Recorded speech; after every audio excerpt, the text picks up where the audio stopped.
নমস্কার বন্ধুরা, সবাই কেমন আছেন? আশা করি খুব ভালো আছেন। আপনাদের আশীর্বাদে আমিও খুব ভালো আছি। কাকুলি ব্লকে আপনাদের স্বাগত জানিয়ে আবারও নতুন ব্লকে আপনাদের নিয়ে চলে এসেছি। আজকের ব্লগটা কিন্তু খুব দুর্ধর্ষ ব্লগ। পুরো ভিডিওটা দেখতে থাকুন, আশা করছি আপনাদের উপকারেই আসবে। আমরা যাব ঘুরতে। তো ঘুরতে কোথায় যাচ্ছি সেটা তো আপনাদের সাথে সবই শেয়ার করব।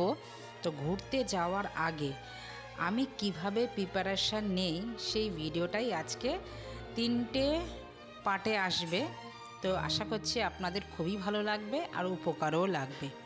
তো চলুন, প্রথম পার্ট এটা হলো ট্রেনে যাব। প্রায় 36 ঘন্টার জার্নি করব। এই 36 ঘন্টা জার্নিংয়ের মধ্যে মানুষের অনেক রকমেরই অসুবিধা হয়, আর সবাই তো আর রাস্তার খাবার খেতে পারে না বন্ধুরা। যেমনি আমার কর্তা, ওর মুখ খুব চলে, সারাদিনই মুখ কিছু না কিছু চলতে থাকে, মুখ কিছু না কিছু খেতে থাকে, কিন্তু ওর শরীরও খুব একটা ভালো না। তো তার জন্যই আমি ঘরে বানাচ্ছি আজকে কি, পুরো ভিডিওটা দেখতে থাকুন। আপনাদেরও যদি কোনো অসুবিধা থাকে, কারোর হতেই পারে, রাস্তার জিনিস খেলে পরেই অনেকেরই দেখবেন অম্বল হয়ে যায়। সেটা কিন্তু দাদা একজন। তো দাদা কিন্তু রাস্তার জিনিস খায়, মুখ বাঁধতে পারে না, খায় কিন্তু অম্বলও হয়ে যায়। এই রকম খাবার যদি ট্রেনে নিয়ে যান, পেটটাও ভরা থাকবে, আর অনেকক্ষণের জার্নি যেহেতু কিছু কিছু দেখবেন সবারই খেতে ইচ্ছা করে। তার জন্যই আমি আজকে বানাচ্ছি বেসন। এখানে নিয়ে নিচ্ছি, বানাবো হচ্ছে ঝুরি ভাজা। আমরা ছোটোবেলায় এইরকম কিন্তু ঝুরি ভাজা কিনে প্রচুর খেয়েছি। আর এখনকার ঝুরি ভাজা মানেই বন্ধুরা খেলে পরেই একদম সং অম্বল, অ্যাসিডিটি ওষুধ খেতেই হয়।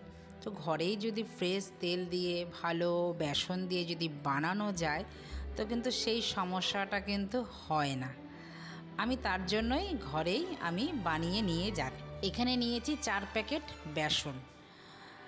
বড় বেসনের প্যাকেট আমি পাইনি, তো ছোট ছোট প্যাকেট পেয়েছে দাদা, সেটাই এনেছে। তো সেটাই আমি 4 প্যাকেট বেসন নিয়ে নিলাম। বেসনের মধ্যে দিলাম লঙ্কার গুঁড়ো, নুন, হলুদ, কালো জিরে, সামান্য একটু হিং দিয়ে ভালো করে, আর দিলাম একটু তেল, সাদা তেল দিয়ে ভালো করে একটু মেখে নিলাম। মেখে নিয়ে এটাকে রেখে দেব রেস্টে, এই 1 থেকে 1.5 ঘন্টার মতন। এবার ঘরের বাকি কাজগুলো এবার করতে থাকবো।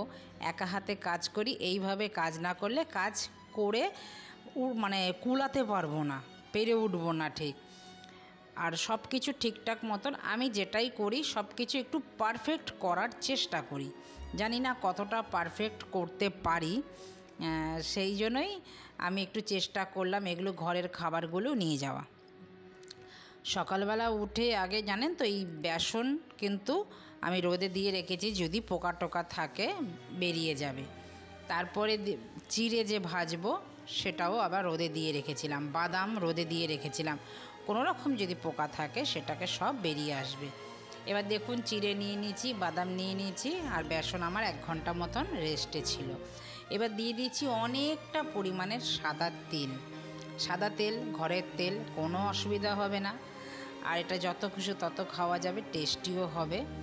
এবার এই মেশিনটা আমার ঘরে আছে, আমি কিনেছিলাম বহুদিন আগে, তো মাঝে মধ্যে এটা বানাই আমি। আর আপনারা দেখেছেন আরেকবারও কিন্তু আমি বানিয়েছিলাম, সেটা সরু সেমাইয়ের মতন আপনাদের শেয়ার করেছিলাম। আমি আজকে বানাবো মোটা ঝুরি ভাজা। তার জন্য মোটা ঝুরি ভাজার শেপ যেটা আছে ওই ছাঁচটাই এটা ভেতরে দিয়ে এটাকে আটকে দেব। এতটাই সুন্দর হয় বন্ধুরা, দোকান আর বাড়ি পাশাপাশি রাখলে পরে একদম গুলিয়ে ফেলবেন কোনটা বাড়ির কোনটা দোকানের। খেতে কিন্তু কোনো অংশে কম হবে না, বরঞ্চ দোকানের থেকে বাড়িরটা বেশি খেতে ভালো লাগবে। আর আমরা তো বাড়ির জিনিসই বেশি খাই, আপনারা দেখেন যাই কিছু বানাই আমি কিন্তু সব সময় চেষ্টা করি একটু হাইজিনিকভাবে আর হেলদি যেন খাবারটা হয়। চলুন, তেল কিন্তু আমার বেশ ভালোই গরম হয়ে গেছে। তেল গরম হওয়ার পরে এই মেশিনটার সাহায্যে আমি ঘোরাবো, ওপরের যে লাঠিটা আছে আর এইরকমভাবে পড়বে, পড়লে পরে এবার দিয়ে দেবো। দেওয়া হয়ে যাওয়ার পরে ফ্লেমটা একদম লো করে দেবো। প্রথমে থাকবে হাই ফ্লেম, তারপরে লো করে দেবো, আস্তে আস্তে একদম মচমচে হয়ে ভেজে উঠবে। তো এইভাবেই কিন্তু আমি সব যতটুক আমি মানে বেসন মেখেছি ততটাই আমি সব বানিয়ে নেব। দেখি কতটুক হয় 4 প্যাকেট বেসনে। চলুন এবার এইভাবেই বেশ একটু উল্টে পাল্টে নেড়ে দেবো, আস্তে আস্তেই ফ্লেমটা থাকবে, এবার নাড়তে থাকবো, নেড়ে আবার এবার উল্টে দেবো। একদম পুরো চাউমিনের মতন লাগছে দেখুন। ভাজা হোক ততক্ষণ আমি বাদামটা আবার মুছে ফেলি কাপড় দিয়ে, যদি ময়লা থাকে ময়লাটা কাপড়ের মধ্যে উঠে যাবে। একইভাবে সবগুলো আমি ভেজে নিচ্ছি। দেখুন একদম লাল হয়েছে, মচমচ করছে একদম, মানে দেখেই এখনই আমার খেতে ইচ্ছা করছে। আপনারাও না এইভাবে বানিয়ে রেখে দিতে পারেন ঘরে, ঘুরতে যাওয়ার জন্য না, প্রতিদিন ঘরে সন্ধেবেলা খেতে পারেন। বাচ্চা থাকলে তো একটু, বাচ্চারা সব সময় দেখবেন একটু খেতে চায় কিছু না কিছু, তো একটু এরম দিলে পরে খুবই ভালো লাগবে ওদের। আর এবার স্কুলে যদি দিয়ে দেন এরকম টিফিন, ভালোই খাবে ওরা, বেশ মচমচ করে। পুরি ভাজা ভাজতে ভাজতে একটা কথা মনে পড়ে গেল। যখন আমার মেয়ে খুবই ছোট ছিল, মানে একদম ছোট, একা সংসারে আমার মেয়েকে ধরার কেউ ছিল না, তো মেয়েকে কি করতাম, এই জানলার মধ্যে আমি বেঁধে রাখতাম কোমরের দড়ি দিয়ে। আর এই হলদিরামের ভুজিয়া পাওয়া যায়, ওই ভুজিয়া 1 প্যাকেট দিয়ে ওকে একটা থালার মধ্যে বসিয়ে রাখতাম। এমনি আমার মেয়ে খুব ঠান্ডা ছিল, তারপরে এই বাকি কাজ আমি সম্পূর্ণ একা হাতে করতাম, কাজের লোক ছিল না।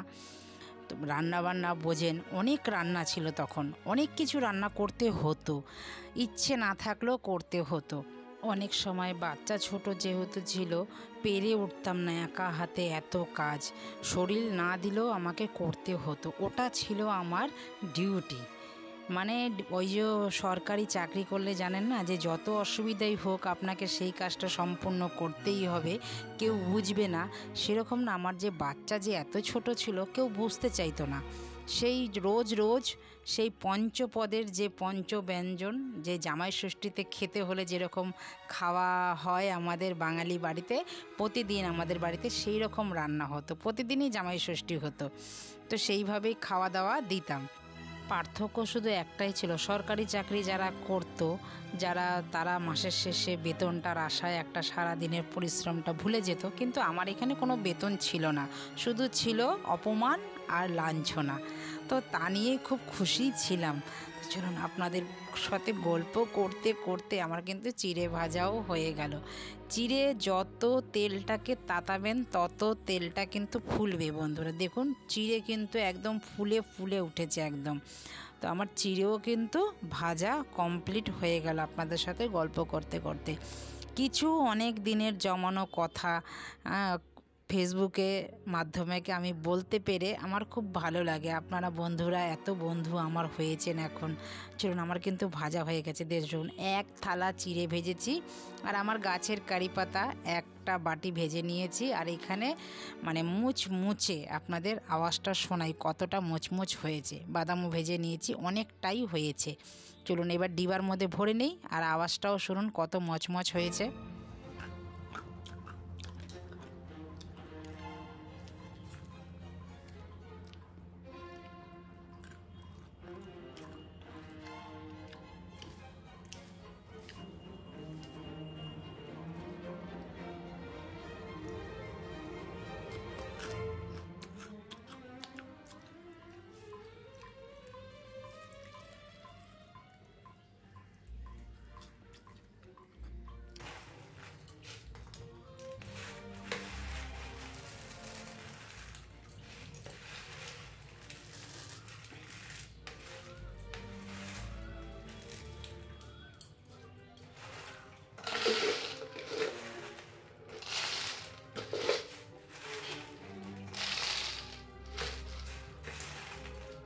আমি একটু খেয়েও দেখালাম, আর ডিবার মধ্যেও ভরলাম। দেখলেন তো কতটা মুচমুচে হয়েছে। আপনারাও এইভাবে বানিয়ে রেখে দেবেন, কোথাও গেলে নিয়ে যাবেন, দেখবেন খুবই ভালো লাগবে খেতে।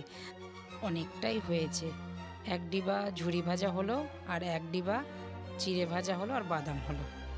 তো বন্ধুরা, ভিডিওটা কেমন লাগলো? যদি কোথাও ভালো লেগে থাকে লাইক কমেন্ট শেয়ার করে চ্যানেলটিকে সাবস্ক্রাইব করে আমার পাশে থাকবেন। যারা নতুন আছেন আমার চ্যানেলে তারা কিন্তু বেল আইকনটি প্রেস করে রাখবেন আর সাবস্ক্রাইব করে রাখবেন, আর নোটিফিকেশন আপনাদের কাছে তাড়াতাড়ি পৌঁছে যাবে আমি যখন ভিডিওটা আপলোড দেব। তো দেখা হচ্ছে শিগগিরই নতুন একটি ব্লগে। ততক্ষণে সবাই ভালো থাকবেন, সুস্থ থাকবেন। আর আরেকবারও বলছি, যদি ভিডিওটা কোথাও ভালো লেগে থাকে, আপনাদের উপকারে এসে থাকে, তবে লাইক কমেন্ট শেয়ার করে আমার পাশে কিন্তু থাকবেন। তো নমস্কার, দেখা হচ্ছে আবারও নতুন একটি ব্লগে নতুন কিছু নিয়ে। ততক্ষণে সবাই ভালো থাকবেন, সুস্থ থাকবেন। নমস্কার, টাটা।